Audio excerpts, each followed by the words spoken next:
Okay, welcome back to the Glide Academy podcast. I'm your host, Ez Chandra, and on this episode, we're talking with Jesse Emia about e-commerce fulfillment. So really excited to have you here, Jesse. Good to be here. Thanks for coming in. Jesse, I'm going to do a bit of an intro so that everyone knows who you are, what you do, and all that sort of stuff. I'll get straight into it. So Jesse is the CEO of Keepspace, which is a 3PL e-commerce fulfillment service with a direct API integration with some of the major e-commerce platforms available in the marketplace today.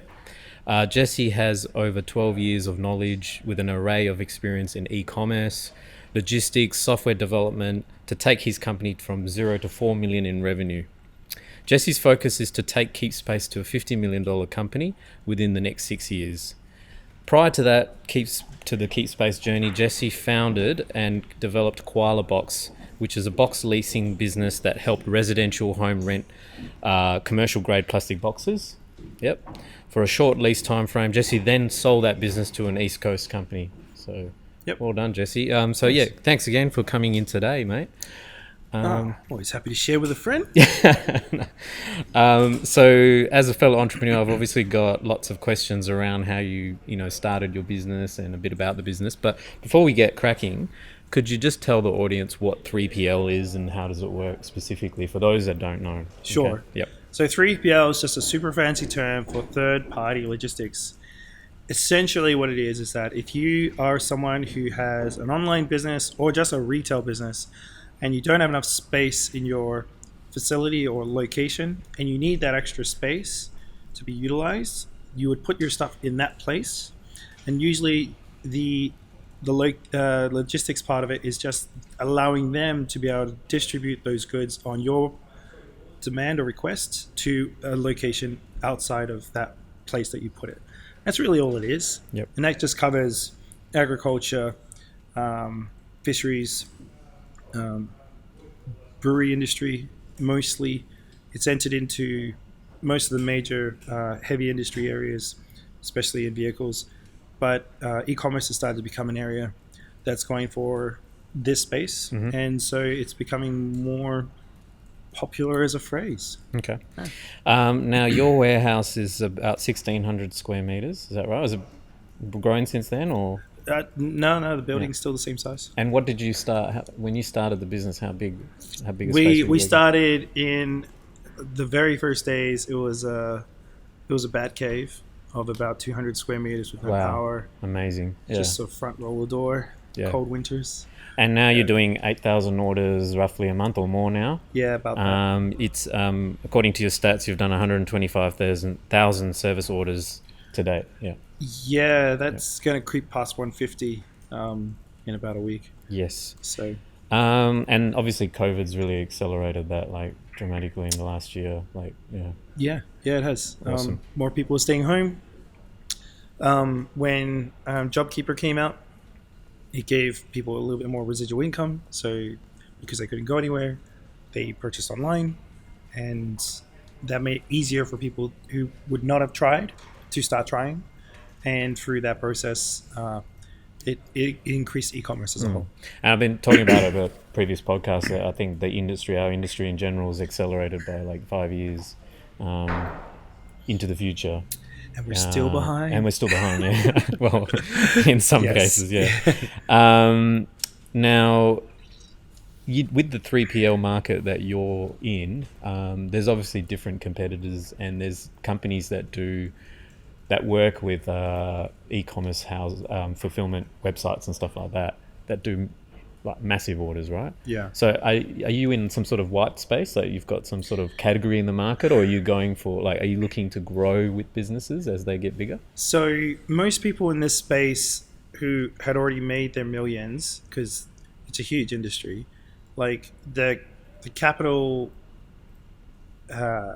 requirements are so high just to get access to this space that it was quite difficult. But also the benefit to it is that it's quite restricting. So once you've set up a certain facility within a structure to set up for a specific industry, say the brewery industry, right, which is a huge old industry, lots and lots of people with the wineries, they have certain requests. They will use a 3PL for their goods to be shipped around. And through that, government legislation has come through with some tax breaks for them to be able to save on import costs, which is a big benefit for them. But they're structured in that way to handle goods in that side. So when a new industry comes on to the forefront, like e-commerce, then they're a little bit unprepared. So the people who would be in the space with us have either had to re-engineer their business model in the last 5 to 6 years, or they've hit the ground running with huge capital backing, which has kind of allowed them to get past that that barrier. The thing is, though, it's probably only about 7 or 8 that I can really consider as people in Australia that would be in this space. Okay. Otherwise, everyone's else kind of like at the starting line. But you work from startups right through to more established e-commerce websites. Yeah. We've had to, we had to hustle, bro. So we had to work with people who were super starting from garage level or second bedroom level. And then now we're starting to enter in businesses who we've built enough trust and integrity where they've established themselves very successfully in another country, and now they want to enter into the Australian market. So it's like the opposite spectrum. You've got these small seed companies coming through, and then you've got established businesses trying to get. They've already got market share offshore. They're just trying to now penetrate into the Australian market. Yeah. And so it's like meeting the standards for what they've got. Yeah. Now, can you tell me about the Keepspace journey? Like, how did you start the business and your team when you first started and all that sort of stuff, your first client? So just a super high level approach, I guess. It's like we started Keepspace with a concept of out of Koala Box, as you just touched on. So Koala Box, when we started, which you touched on, was a model where I tried to find something to, look, let's just be straight. I tried to copy something because I wanted to use an existing model that worked. And I looked at what someone had done on Dragon's Den. This was the Canadian version of Dragon's Den, not the English. And it had something called Frogbox. There was this dude who had these green plastic boxes, brought it to the market, sold it through. I replicated the model, called it Koala Box here to localize it, give 1% Still to use koalas, an animal. Use an animal because it seemed to work. Let's do that. And then the problem was the urban density in Perth was not there. Yeah. It was like, well, I think if you can make it here, you can make it anywhere, right? Like, true, right? Yeah. So we ran into a block. We went from, in number of figures, we made $18 in the first financial year.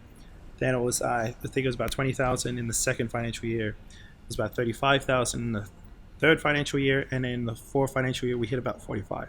So it was like so much learning in those 4 years. But recognizing that this model is not going to scale, and it took me 4 years to figure that out. Yeah, with right. the development of the software, heaps of learning. And so we thought, well, what can we do with these boxes that we could repurpose them to make them workable? Because obviously invested so much capital into this existing model, I don't want to throw it all away. And so we looked at 3 verticals that we could possibly enter into. And we looked at other models that were successful with the same box. And there was a company in the USA called MakeSpace. And we were like, MakeSpace, that's amazing. What they had done is technically done a Dropbox system for physical assets. So instead of it being folders of images and pictures and movies, it was chairs and couches and clothing and CDs and all that stuff put in these green boxes. They were the exact same green boxes we had. And by that time, we had about 4,000 of these green boxes. So we thought all we would need to do is make a new software platform where we would put images and categorize them into their account and then give that to them. And out of that, 3 verticals came through. One was students who were looking for about break and then wanted to put their stuff away for 3 months. And I'll share also the life cycle of these guys.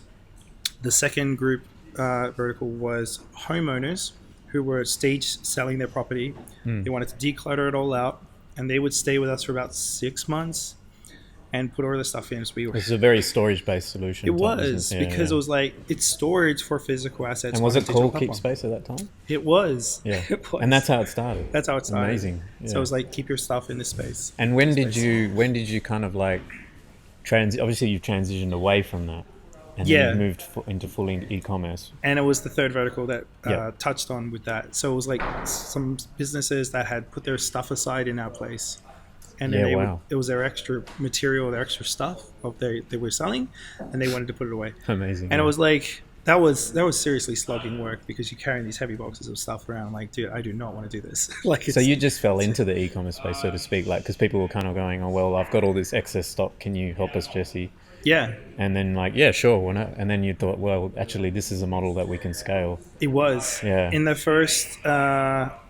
Like the average money I was making koala box in a week was like maybe around $600, something like that. And the first week of Keepspace, we made like $1,000, and then we went to $4,000 in that first month, and then the financial projection from that was like the first financial year we did 18,000, then the second year was 119,000. Next financial year was 224, then the year after that was 482, then the year after that was 860, and this financial year we'll do 1.7 mil. And it's just we just like in the first right at the beginning when we had jumped so much in revenue, we're like, let's sell koala box, let's get Yeah, this out, yeah, yeah, yeah, and yeah. let's close down these students and these homeowners Yeah. because it's too much work. And the But thing is, the average just order raise it value in. of those customers would have been small, right? They And you were. can't scale it like you said. Whereas e-commerce, you can start with something very small. They get the idea, they get to taste what you're doing for them, Yeah, and then they can, as long as their business grows, they focus on the sales and the marketing. Then you can. and that's Yeah. where it came to building relationships with the businesses that we were supporting, because we recognized that it was they trusted us with their stuff. That's a big deal. Like, you're taking their assets and you're now a part of that team, and it's your job to make sure they're successful. So then we're like, okay, we need to tell them everything we've learned in business and share it with them, and anything that they rub off of that, it's going to be it's a natural effect onto us. So yeah, and then it just took off. No, that's awesome, man. So in terms of e-commerce business in Perth, or in Australia, what do you think are the main challenges? Why do they come and see you to solve their problems? Basically, why do these businesses reach out? There's three main things that really stick out for Australia as a country. Like, one, the first two things are super obvious. Our population level, we have correct 28 million, I think we are, in population. When we started, it was 25. And because of that, the population's not big. Like, compared to Indonesia, China, Korea, Japan, we're just not that huge. So with that kind of population level, it doesn't really we don't innovate fast enough compared to international competitors. So it's made it difficult to find supporting structures within this country to help that economy expand quickly. The infrastructure is still developing. The second thing is we have a massive country. So the infrastructure on transportation has been really a big challenge for us. Like, if you want something from Perth into Sydney, like, Australia Post has been throwing billions of dollars in this problem to make it as quick and as efficient as possible. So that then puts the prevalent challenge for every e-commerce business. How can I get products as quick as possible, like I can in South Korea? Like, if I wanted to get something the next day, how can I do that? We struggle with that. We have to do overnight shipping, but then how much does overnight shipping cost? Oh, we're looking at like $40.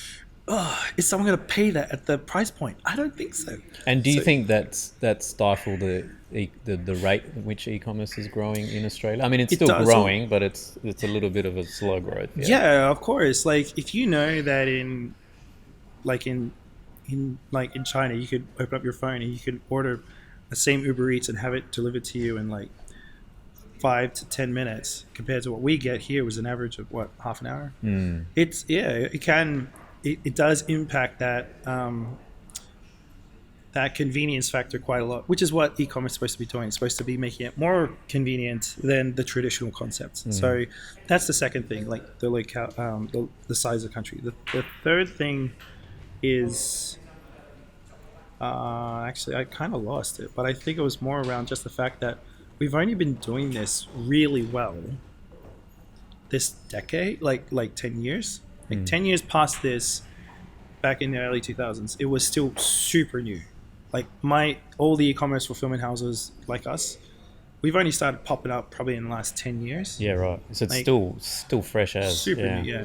Otherwise, you got like guys like Kogan who was doing it themselves. Like, Yeah, just doing it themselves. Yeah, yeah, that's right. like yeah. because there wasn't anything really out there. But I And think the ones- even for a lot of retailers, like it's a massive investment to try and get a warehouse and Yeah.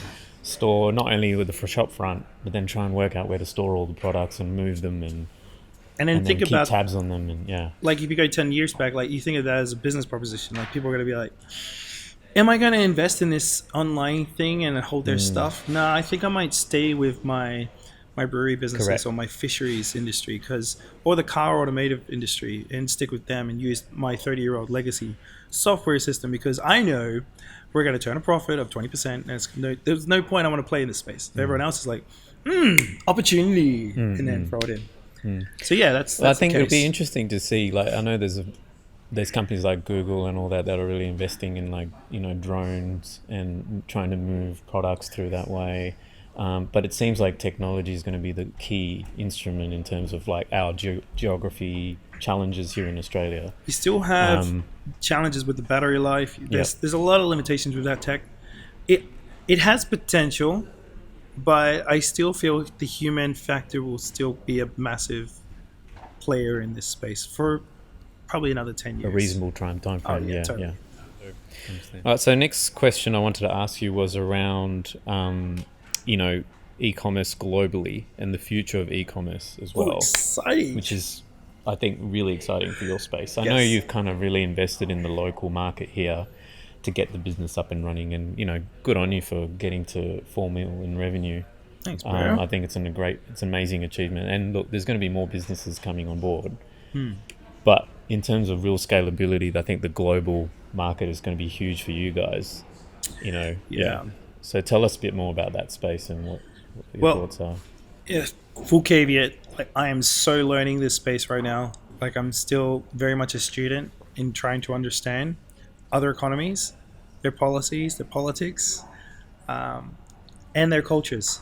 So the one thing I've definitely learned is there is a huge pressing for other countries, and the ones that we've been mostly focusing on is the Asian region, not so much the US. I feel that, and I'm sorry for anyone who's a super big fan of the USA, I just feel like that place is kind of taken up and it's quite well suited. Like,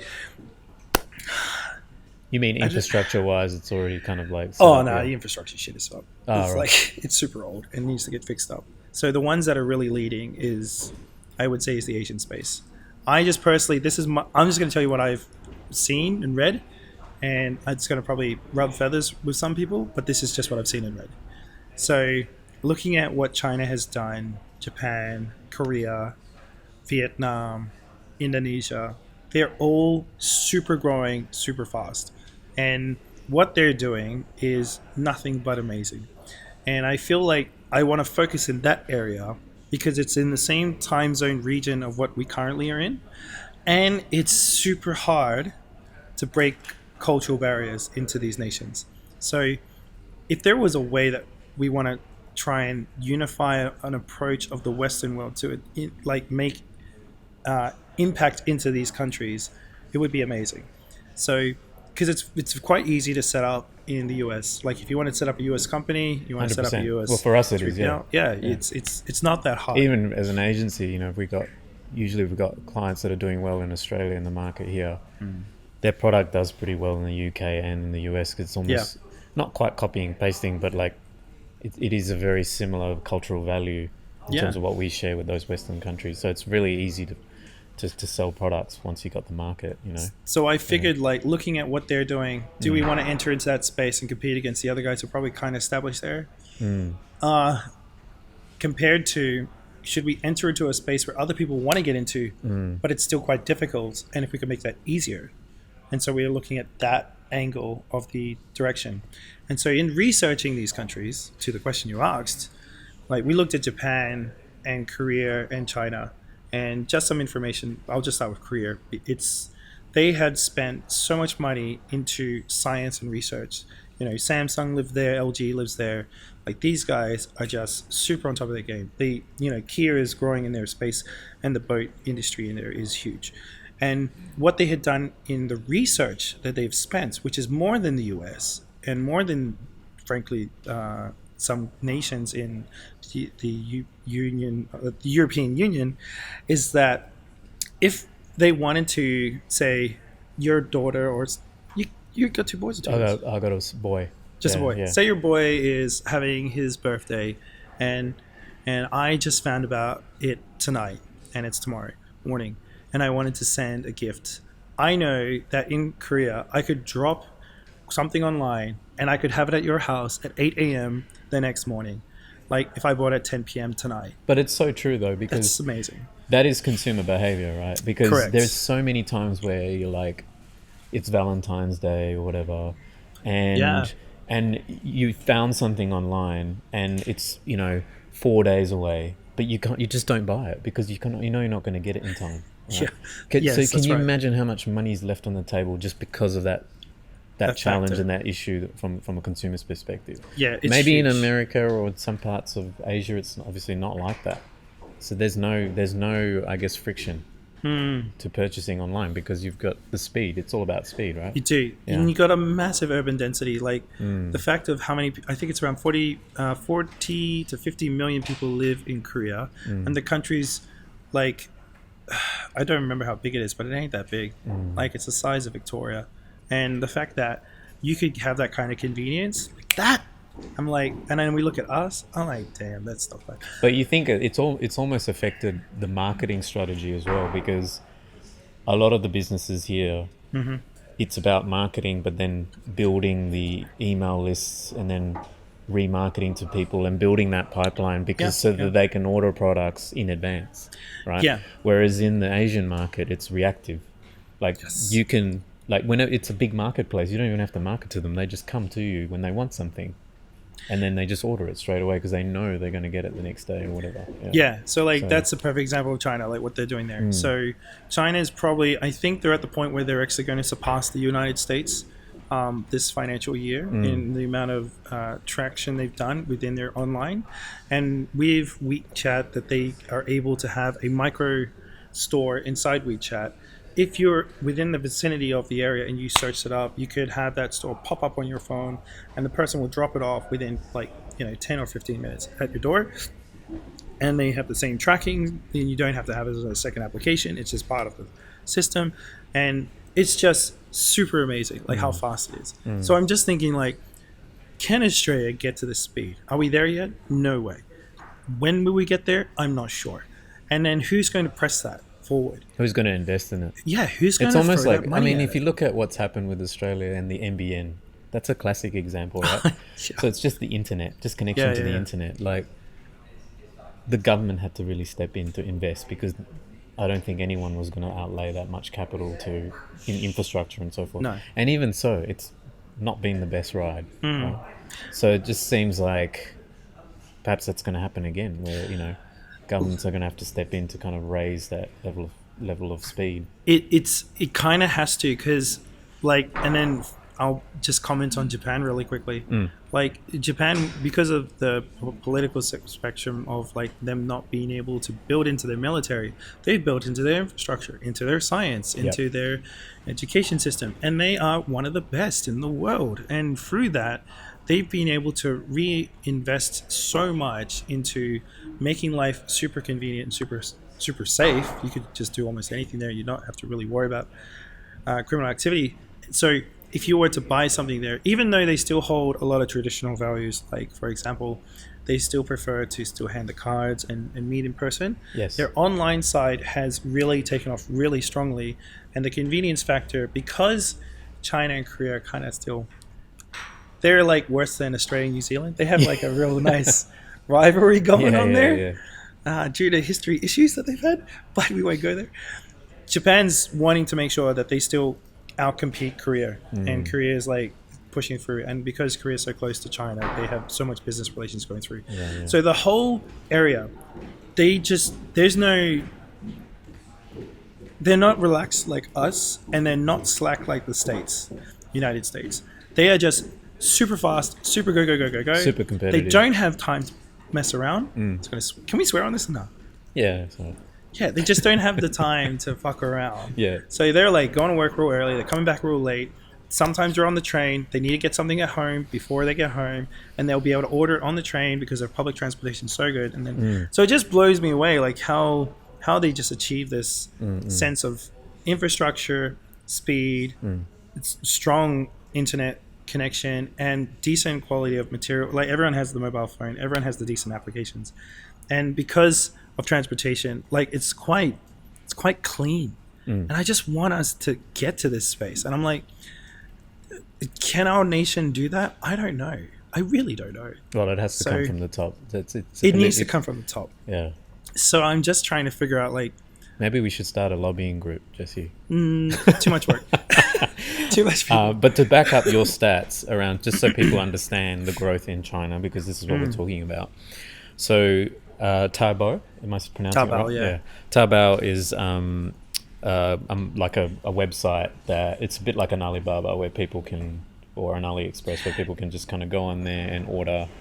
It's like a massive platform, massive marketplace, right? If you wanted to consider it to what's part of the Western world, you would say it's the comparable version of Amazon. Yeah. Taobao and JD. JD, yeah. Yeah, JD. Those two are the ones that if I wanted to buy something and I wanted to have it tomorrow, I'd go to Taobao. So those two websites combined get about 600 to 800 million people visiting their website per month. That's about right. Per month. Yeah. So that's close to 1 billion. Yeah. Which is just insane. Like, you know, we get excited. We get excited if you get a website with 50,000 people per month. Yeah. I mean, do you know what I'm saying? This is just insane. These numbers are people. You know, it's hard to just put your head around it. Like, you're right. It is like we are 28 million people, and we did. I think you and I have both talked about this before. In comparison, right, we'll do annually 80, I forgot the number. I forget how much we would make in a financial year. You're talking about e-commerce sales? Yeah. Do you remember that stat we shared at your presentation at mine? Oh, yes. That one that came out where, I forget what the number is, but it's high. I think we did $25 million in the full annual year, the year before. And in China, you are aware of this, they have Singles Day, which is the 11th of November, 11/11. Oh, you mean 25 billion? We did 25 billion. 20, yeah, B with the bill. Yeah. And then in China, they did that number in one day. In one day, yeah. By around 4 p.m. and then just kept pushing through to 31. Yeah. So the fact that in one day they could do our entire revenue, like our entire annual amount of transactions in a single day on Taobao, just kind of puts you in a perspective like, yeah, we ain't got nothing to shoot over, but we have so much to learn from these places. And like in comparison to Black Friday and Amazon, it doesn't even equate to the same sort of level at all. So yeah. Also wanted to talk about, you know, like it's really interesting, I think, between the American model and this Asian model, because you're looking at Korea, Japan, China. And America has that position of it's a democracy, you've got a product, it's about the individual. Any one person can go and set up a website, create a .com, sell that business on Shopify, right? And then market to the individual using Facebook and Google and reach individual consumers and influencers and so forth. So that's the Western model. That's right. The Asian model is a massive marketplace where you build a destination and people come to it, right? Yeah. So, two very distinct models. Yeah, absolutely. So I'm still learning about the Chinese model, so I don't have a lot of information, but I'll give you what I know. It's like, I still can't wrap my head around it correctly, but it kind of is the way I'm understanding it. There is no equivalent to a Shopify or a WooCommerce system. Like here, like you're right, we would make that website, put that product on that website, build that list, build that brand, and push it forward. And we would use what we would call influencers to expand that knowledge out to the market to build traction and sales. That is not existing in China. In China, you would create a store on either Taobao or JD because they focus on a group mentality.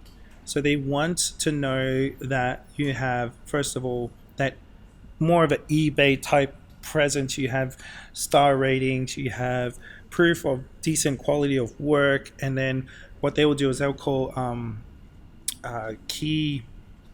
I forgot the word. It's not an influencer. It's called a Stakeholders or something. no. It's called key something, where they will technically do the same thing as an influencer, and will promote the.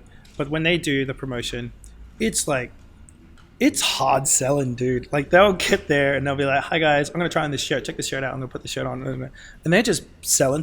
It's like, what's the American MKG? I forgot the girl's name on MC. She sells stuff on TV for a living. What's that one in the United States? MKQ or. It's like a reality show or something. Nah, it's like all you do is you're watching your paid TV, and she's on the Shark Tank in the United States. Right. Okay. Yeah. Anyway, it's just that, but it's on mobile phone. Yeah. So you would go on your. So that's what they're doing WeChat. in Asia.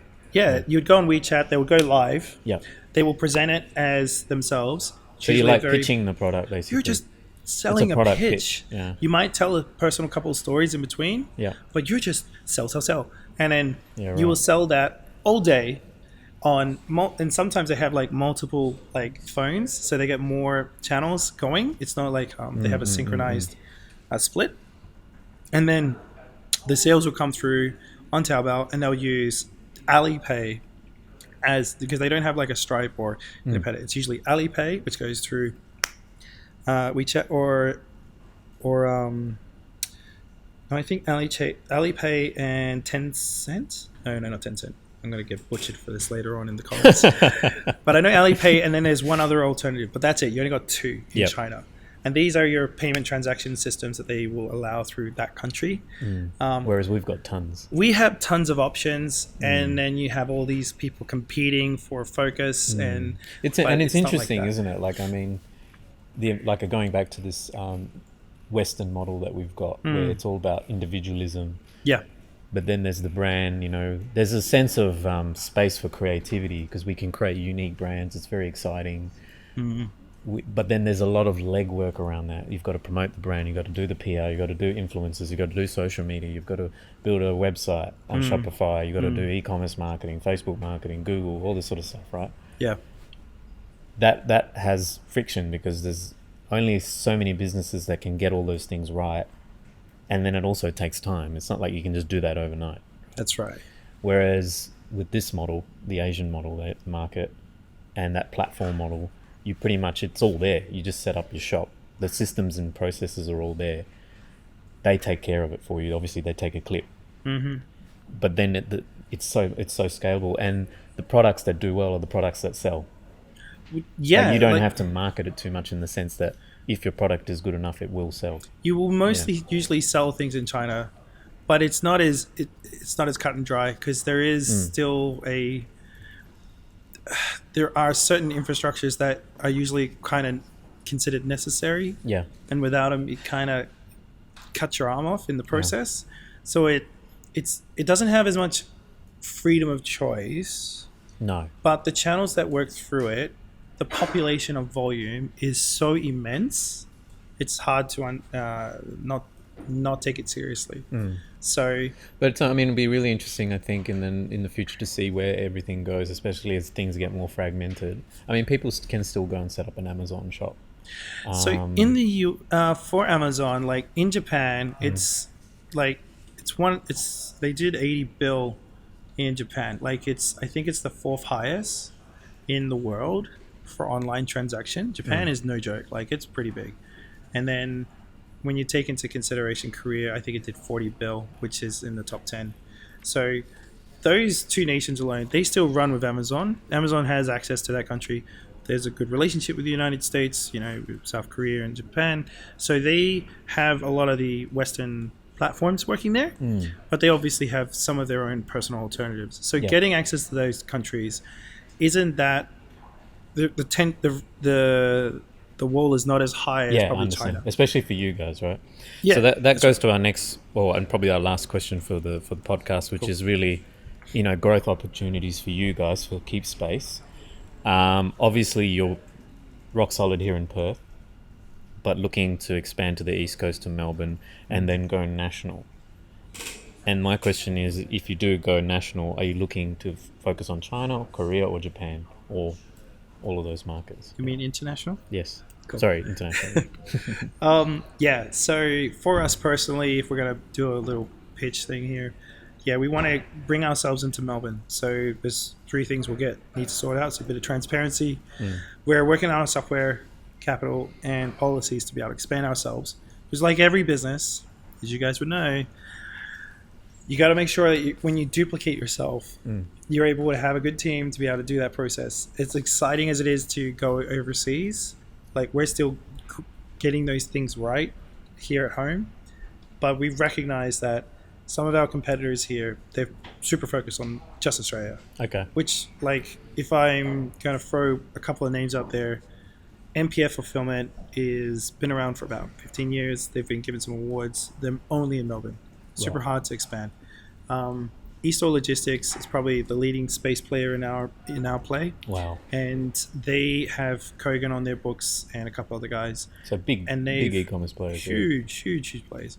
And they're pretty satisfied from what I understand. And they have more of a focus on building a SaaS product from their knowledge and investing more in Australia than going overseas. So the angle we're going to try and take is that we're just going to have one in the West, one in the East. We're not going to try and duplicate more, give it to those guys.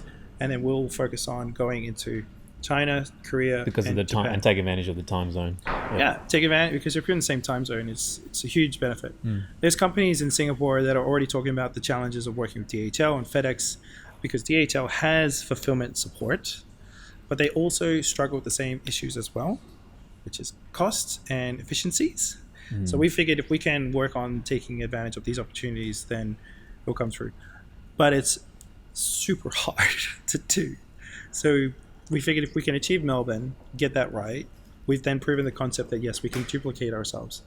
Then we have to take the lessons we learned from that process and then press ourselves. And we haven't figured out whether it's going to be Shenzhen, which is, in my personal opinion, the new Silicon Valley of the world, or if it's going to be setting up in Korea or Japan, something a little bit softer landing, because it's a play. Do you go straight for the home run and try and land it down, and which we are doing a lot of research into, and possibly fail and burn lots of cash, or do we go somewhere where we can have the opportunity? So that is still a discussion open. There is friends that we are working with to get ourselves in China, and also some great businesses here that we're working with. But that's where we're at, and we're talking like 3 years still. Yeah. Like.